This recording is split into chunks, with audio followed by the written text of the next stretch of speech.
ছয় ঋতুতে আমাদের দেশের ছয় রকমের রূপ, সবুজ শ্যামলা শস্য ফসলা একই অপরূপ।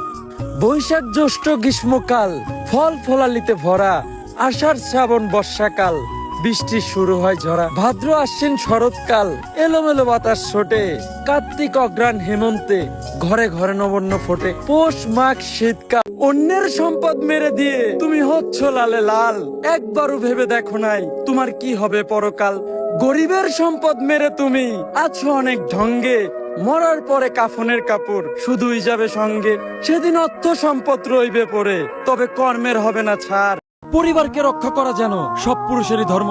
পুরুষ তুমি যেমনই হও, করতে হবে কর্ম। কর্মের মাধ্যমে পুরুষ তার আসল পরিচয় খোঁজে। জাহান্নাম কি জিনিস দুনিয়ায়, বেকার পুরুষই তা বোঝে। পুরুষের জীবনে আছে শুধু দুঃখ কষ্ট আর ক্লান্তি। জীবনের শেষ সময়ে এসেও তারা পায় না মনের শান্তি। অন্যের সম্পদ মেরে দিয়ে তুমি হচ্ছ লালে লাল। একবারও ভেবে দেখো নাই তোমার কি হবে পরকাল। গরিবের সম্পদ মেরে তুমি আছো অনেক ঢঙ্গে। মরার পরে কাফনের কাপড় শুধুই যাবে সঙ্গে। সেদিন অর্থ সম্পদ রইবে পড়ে, তবে কর্মের হবে না ছাড়। আকুতি মিনতি করবা তুমি, পাবা না কোনো পার।